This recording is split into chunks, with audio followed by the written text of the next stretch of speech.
శ్రోతలకు స్వాగతం. నమస్తే. చందమామ కథ రాసిపెట్టిన వరుడు 1958 ఏప్రిల్ సంచిక నుండి. పూర్వం ఉగ్రసేన మహారాజుకు మాధవి అని ఒకతే కూతురుండేది. ఆమె అపూర్వమైన సౌందర్యవతి. అందుచేత ఆ పిల్లకు పెళ్లి చేయవలసిన సమయం దగ్గర పడుతున్న కొద్దీ రాజుకు తీరని బెంగ పట్టుకున్నది. ఇంత అందగత్తెకు తగిన వరుడు ఎక్కడ దొరుకుతాడు? కాకి ముక్కుకు దొండపండు కట్టినట్టుగా మాధవిని సామాన్యుడికిచ్చి ఎలా పెళ్లి చేయటం? ఉగ్రసేన మహారాజు దేశదేశాల రాజకుమారుల పటాలు తెప్పించి చూశాడు. వారిలో ఒక్కరు మాధవి కాలిగోరికి పోలేటట్టు కనపడలేదు. చివరికాయన తన మంత్రి అయిన సుబుద్ధితో, మంత్రి, అమ్మాయికి తగిన వరుడు దొరికే ఉపాయమేది అని అడిగాడు. మహారాజా, రాజకుమారుడే కావాలని ఏమిటి? అమ్మాయి గారికి సరివచ్చే అందగాడు ఎవడు కనిపించినా వివాహం జరిపించుదాం అన్నాడు మంత్రి. అది మొదలు రాజుగారు అందగాళ్ల కోసం దేశం నలుమూలలా వెతికించాడు. అందచందాలు గల యువకులు చాలామంది కనిపించారు. కానీ వారిలో ఒక్కడు మాధవికి భర్త కాదగినవాడు కాడు. రాజుగారి విచారం మరింత అయింది. ఒకనాడాయన నిద్రపోతూ ఉండంగా ఒక చిత్రమైన కల వచ్చింది. ఆ కలలో బ్రహ్మదేవుడు కనిపించి, పిచ్చివాడా, నీ కుమార్తె పెళ్లి కోసం ఎందుకు ఆరాటపడతావు? దాని కాబోయే భర్తకు నేను అదివరకే ముడివేసి ఉంచాను అన్నాడు. దేవా, ఆ వరుడెవడు? వాడి పేరేమిటి అని రాజు బ్రహ్మను ఆత్రంగా అడిగాడు. వాడి పేరు కురరవట్ అని బ్రహ్మ అంతర్ధానమయ్యాడు. రాజు నిద్రలేచినాక కల జ్ఞాపకం ఉన్నది కానీ మాధవికి కాబోయే వరుడి పేరు మర్చిపోయాడు. అది మనిషి పేరులాగా కూడా ఆయనకు తోచలేదు. కల వచ్చి కూడా ప్రయోజనం లేకపోయింది. మరి కొన్నాళ్ళు గడిచినాక రాజుకు బ్రహ్మ మళ్ళీ కలలో కనిపించి, నీ అల్లుడు అదివరకే నిర్ణయమైనాడని చెప్పాను కదా, ఇంకా ఎందుకు విచారిస్తున్నావు అని కోప్పడ్డాడు. దేవా, ఆ అల్లుడు పేరేమిటి అన్నాడు రాజు ఎంతో భక్తిగా. కురరవట్ అని చెప్పి బ్రహ్మ మాయమయ్యాడు. రాజుకు ఈసారి ఈ విడ్డూరమైన పేరు జ్ఞాపకం ఉన్నది. మర్నాడు తెల్లవారగానే ఆయన సుబుద్ధితో, మంత్రి, మన అమ్మాయికి కురరవట్ భర్త అవుతాడట. బ్రహ్మదేవుడు స్వయంగా కలలో చెప్పాడు. అటువంటి పేరు గలవాళ్ళు ప్రపంచంలో ఉంటారనుకోను. అయినా ఎక్కడన్నా ఉంటే పట్టి తెప్పించు. వాడు అన్ని విధాల అమ్మాయికి తగిన వరుడై ఉండాలి. లేకపోతే ఈ బ్రహ్మదేవుడు ఆ అమ్మాయి పెళ్లి విషయమై ఇంత శ్రద్ధ తీసుకోడు అన్నాడు. మహారాజా, ఈ పేరు చాలా రహస్యంగా ఉంచండి. లేకపోతే ఎవడో ఒకడు ఇదే పేరు చెప్పుకొని అమ్మాయి గారిని పెళ్ళాడేయగలడు అని మంత్రి హెచ్చరించాడు. తరువాత ఆయన కొందరు తెలివిగల దూతలను ఏరి, మీరు దేశమంతటా తిరిగి విడ్డూరమైన పేర్లు గలవారుంటే ఆ పేర్లు వారుండే చోట్లు రాసుకురండి అన్నాడు. వారు బయలుదేరి వెళ్ళి అనేక విడ్డూరమైన పేర్లు రాసుకువచ్చారు. వారిలో ఒకడు కురరవట్ అనే పేరు రాసుకువచ్చాడు. అది చూసి మంత్రి నిర్ఘాంతపోయి, ఎవడు వీడు, ఎక్కడ ఉంటాడు అని అడిగాడు. వాడొక కోయ కుర్రవాడు. మన నగరానికి తూర్పుగా ఉన్న అరణ్యంలో చూశాను అన్నాడు దూత. సుబుద్ధి వెంటనే రాజుగారి వద్దకు వెళ్ళి, మహారాజా, మీరు చెప్పిన పేరు గలవాడు ఒక చోట ఉన్నట్టు కబురొచ్చింది. నేను వెళ్ళి వాడి సమాచారం తెలుసుకొని వెంట పెట్టుకుని తీసుకువస్తాను అన్నాడు. రాజు సరేనన్నాడు. 3 రోజుల కల్లా మంత్రి తిరిగి వచ్చాడు. ఆయన వెంట ఒక బక్క చిక్కిన కుర్రవాడున్నాడు. వాడి శరీరం కారు నలుపు, తల మీద చుట్టూ అట్టలు కట్టుకుపోయి ఉన్నది. వాడి ఒంటి మీద సరిగా బట్టలు కూడా లేవు. రాజుగారు ఆ కుర్రవాణ్ణి గమనించను కూడా లేదు. ఏం మంత్రి, వరుణ్ణి తెచ్చానంటివిగా, ఒక్కడివి వచ్చావేం? వాడు రానన్నాడా? లేక మనం అనుకున్న పేరు గలవాడు కాడా? బెల్లం కుట్టిన రాయిలాగా మాట్లాడవేం అన్నాడు రాజుగారు. సుబుద్ధి హీనస్వరంతో, ఏం చెప్పేది మహారాజా, నా నోటి వెంట మాటలు కూడా రావడం లేదు. మనం అనుకున్న కుర్రవాడు వీడే అంటూ తన వెంట తెచ్చిన కోయ కుర్రవాణ్ణి చూపాడు. రాజుగారి ముఖం ఒక్కసారి తెల్లబడి అంతలోనే ఎర్రగా మారిపోయింది. ఆయన కోపంతో, వీడా వీడా వీణ్ణి నా దాకా కూడా తెచ్చావెందుకు? వెంటనే తీసుకుపోయి హతమార్చెయ్యి. బ్రహ్మదేవుడు మొళ్ళు ఏమవుతాయో చూద్దాం, వెంటనే తీసుకుపో అని అరిచాడు. మంత్రి కోయ కుర్రవాణ్ణి వెంటబెట్టుకుని తిరిగి అడవికి బయలుదేరాడు. రాజుగారికి కోపం వచ్చిందంటే రాదా, ఆయన మటుకు చూస్తూ చూస్తూ పండులాంటి తన కుమార్తెను ఈ దిష్టి బొమ్మకు ఎలా ఇచ్చి చేస్తాడు? ఇంతకన్నా 1000 రెట్లు అందము, ఐశ్వర్యము కలవారినే రాజుగారు తోసి పారేసి ఉన్నాడాయను. అయితే సుబుద్ధికి ఒక్కటే బాధ కలిగించింది. అదేమిటంటే ఈ కుర్రవాడి ప్రాణం అకారణంగా తీయడం.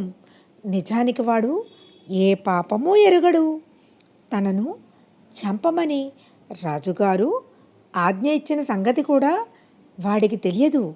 వాడికి అరణ్యం తప్ప మరేమీ తెలిసినట్టు లేదు. అరణ్యం వదిలేది మొదలు తిరిగి అరణ్యానికి తిరిగి వచ్చిన దాకా వాడికంతా అయోమయంగానే ఉన్నది. వాళ్ళిద్దరూ అరణ్యంలో ప్రవేశించగానే వాడికి మళ్ళీ జవం వచ్చింది. వాడు కనిపించిన పళ్ళ చెట్లల్లా ఎక్కి మంచి మంచి అడవి పళ్ళు కోసి తాను తింటూ సుబుద్ధికి కూడా ఇచ్చాడు.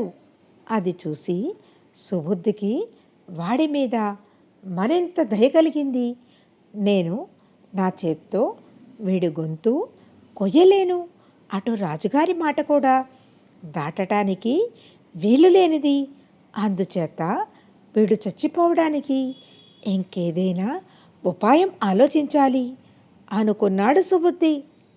ఆ ఉపాయం కూడా ఆయనకు త్వరలోనే తట్టింది. తల ఎత్తి చూసేసరికి అల్లంత దూరాన వాసుకి కొండ కనిపించింది. ఆ కొండ మీద ఒక పెద్ద సరస్సు ఉన్నది. దాన్ని వాసుకి సరస్సు అంటారు. ఆ సరస్సు దగ్గరికి వెళ్ళి ప్రాణాలతో తిరిగి వచ్చిన వారు లేరు. ఆ సరస్సులో కాలు పెట్టిన వారిని వాసుకి అనే ఒక గొప్ప సర్పరాజు ఈడ్చుకుపోతాడని ప్రతీతి. సుబుద్ధి కోయ కుర్రవాడితో, ఒరే, నీ వల్ల నాకొక చిన్న పని కావాలి. ఆ కనిపించే కొండకు వెళ్ళి దాని మీద ఉండే సరస్సు నుంచి నువ్వు మోయగలిగినంత ఇసుక గులకరాళ్ళు తీసుకొని నా దగ్గరికి రా, నీకు మంచి బహుమానం ఇస్తాను అన్నాడు. అందాక నువ్వెక్కడే ఉంటావా దొరా అన్నాడు కుర్రవాడు. మనం వెళ్ళామే ఆ నగరానికి రా, ఇదిగో నా ఉంగరం, దీన్ని వేలికి పెట్టుకో.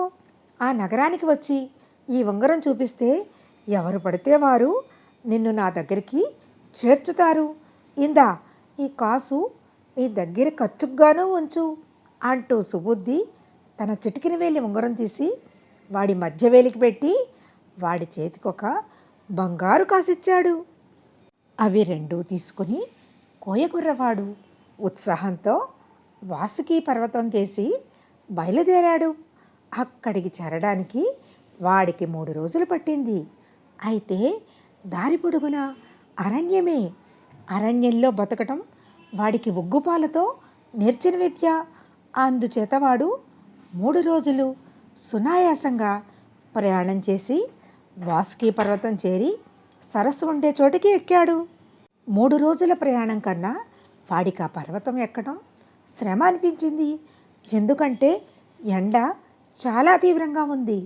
చివరకు వాసుకి సరస్సు కనిపించగానే వాడికి ప్రాణం లేచి వచ్చినట్టయింది. వాడు వెనుక ముందు చూడకుండా అమాంతం నీటిలోకి దూకి చాలాసేపు ఆనందంగా ఈదులాడాడు. అదృష్టవశాత్తు వాసుకి అనే సర్పరాజు కానీ మరొక పాము కానీ వచ్చి వాణ్ణి మింగలేదు. సరస్సులో ఈదినంతసేపు ఈది వాడు నీటి అడుగు నుంచి బోలెడంత ఇసుక రాళ్ళు ఒడ్డుకు చేరవేసి దాన్ని తన చొక్కాలోనే మూటగట్టుకున్నాడు. వాడికి 2 విషయాలు ఆశ్చర్యంగా కనిపించాయి. ఎప్పుడూ నల్లగా ఉండే తన చేతులు పచ్చగా అయిపోయాయి. తీరా చూస్తే తన ఒళ్ళంతా పచ్చగా మారిపోయి ఉన్నది. ఇంకొకటి ఏమంటే ఈ సరస్సులో ఉండే ఇసుకారాళ్ళు చాలా అద్భుతంగా ఉన్నాయి. అందుకే ఆ దొరగారు వీటిని తెమ్మన్నాడు అనుకున్నాడు వాడు. ఇక తాను ఆ పెద్ద మనిషి వద్దకు తిరిగి పోవాలి. అందుకని వాడు సరస్సు ఒడ్డున ఉన్న గుట్టల మీదకి వచ్చి కొండ అవతలి వైపు చూశాడు. కొండ కిందనే ఒక నగరం కనబడింది. వాడు చూసినదే ఒక్క నగరం కావటం చేత ఈ నగరం ఆ నగరమే అనుకుని గబగబా కొండ దిగి సాయంకాలానికల్లా నగరం ప్రవేశించాడు. తన వేలిన ఉన్న ఉంగరం ఎంతమందికి చూపినా ఒక్కరు కూడా గుర్తించలేదు. ఆకలి దహించుకుపోతున్నది. మంత్రి ఇచ్చిన కాసు పెట్టి తినుబండారాలు కొనుక్కు తిన్నాడు. తరువాత వాడు ఆ నగరం వదిలిపెట్టి రహదారిన బయలుదేరి ఇంకొక నగరం చేరాడు. అక్కడ కూడా వాడి దగ్గర ఉన్న ఉంగరాన్ని ఎవరూ గుర్తించలేదు. వాడికి ఆకలిగా ఉన్నది. చేతిలో ఏమీ డబ్బు లేదు. ఈ గులకరాయి ఇస్తే ఎవరన్నా డబ్బిస్తారేమో. గొప్పవాళ్ళు విలువలేని వస్తువులు కోరరు. ఈ గులకరాళ్లకు ధర ఉండవచ్చు. అందుకే ఆ పెద్ద మనిషి వీటిని తెమ్మన్నాడు. ఒక్క చిన్నరాయి అమ్మితే ఇంతలో ఆయన గారికేం నష్టం వస్తుందిలే అనుకుని కోయికొర్రవాడు తన మూటలో నుంచి ఒక చిన్న రంగురాయి తీసి ఒక దుకాణానికి వెళ్ళి దుకాణదారుతో, అయ్యా దీనికి ఏమిస్తారు అని అడిగాడు.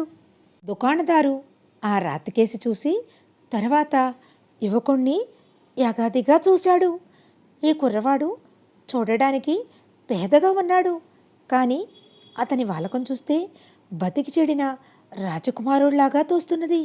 లేకపోతే ఇంత విలువైన రత్నం ఇతని దగ్గరికి ఎందుకు వస్తుంది అని దుకాణదారు తనలో అనుకొని యువకుడితో 300 కాసులు ఇస్తాను, ఆ పైన నా వల్ల కాదు అన్నాడు.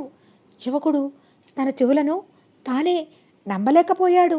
300 కాసులా అన్నాడతను ఆశ్చర్యంతో. బేరం చెడిపోతుందని దుకాణదారుకు భయం వేసి, పోని ఇంకొక 100 ఇస్తాను, ఈ రాయి అంతకన్నా విలువ చెయ్యదు అన్నాడు. దుకాణదారు వేళాకోళం చేస్తున్నాడని యువకుడికి రూఢి అయ్యింది. నాతో వేళాకోళం దేనికిలే, నిజంగా ఏమిస్తావో చెప్పెయ్యి అన్నాడు. అబ్బో నీతో చాలా పేచీయేనే, 500 కాసులు తీసుకో, ఇంకా బేరమాడకు అంటూ దుకాణదారు సంచి విప్పి 500 బంగారు కాసులు తూచి యువకుడికి ఇచ్చేశాడు. తన దగ్గర ఉన్న రాళ్ళన్నీ అమ్మితే ఈ లెక్కన వేలకు వేల కాసులు వస్తాయని యువకుడు రూఢి చేసుకున్నాడు.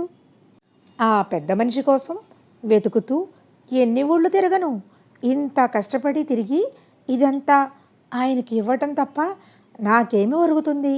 కొద్ది రాళ్ళు అమ్మితే ఈ నగరంలోనే ఇల్లు కట్టుకుని స్థిరపడిపోవచ్చు అనుకున్నాడు యువకుడు. అతను ఆ రోజే బజార్లన్నీ తిరిగి తనకు మంచి దుస్తులు కొనుక్కున్నాడు. క్రమంగా ఒక పెద్ద భవనం కట్టించుకుని రత్నాల రాజు అనే పేరుతో ఆ నగరంలో సుఖంగా జీవించసాగాడు. రత్నాల రాజు అందచందాలను గురించి, సంపదను గురించి ఆ నోట చెప్పుకోగా ఆ వార్తలు ఉగ్రసేన మహారాజుకు కూడా తెలిసాయి. ఆయన సుబుద్ధితో, మంత్రి, ఇక్కడికి 12 ఆమడల దూరంలో రత్నాల రాజు ఉన్నట్టు, అతనికి వివాహం అయిందో లేదో, అతను మంచి అమ్మాయిని చేసుకునేటందుకు పనికి వస్తాడో రాడో చూసి వస్తావా ఏమిటి అన్నాడు. సుబుద్ధి తగిన పరివారంతో బయలుదేరి రత్నాల రాజు దర్శనం చేసుకున్నాడు. ఆ ఇద్దరూ ఒకరిని ఒకరు పోల్చుకోలేదు. మా రాజుగారికి మహా అద్భుత సౌందర్యవతి అయిన కూతురు ఉన్నది. ఆమెకు మీరే తగిన వరుడని నాకు తోస్తున్నది. వివాహం ఏర్పాటు చేయమంటారా అని సుబుద్ధి అడిగాడు. రత్నాల రాజు సమ్మతించాడు. సుబుద్ధి అతన్ని వెంట పెట్టుకుని తమ దేశానికి తీసుకుపోయి రాజప్రాంగణంలో ఉండే విడిదిలో దింపాడు. రాజుగారు రాజబంధువులు వచ్చి అతన్ని చూసి, మన మాధవికి ఇంతకంటే మంచి భర్త దొరకడు అన్నారు. రాజుగారికి కూడా అలాగే తోచింది. ఆయన తన మంత్రిని, పురోహితుడిని పిలిచి పెళ్లి కొడుకు జాతకం విచారించి పెళ్లి ముహూర్తం ఏర్పాటు చేయండి అన్నాడు.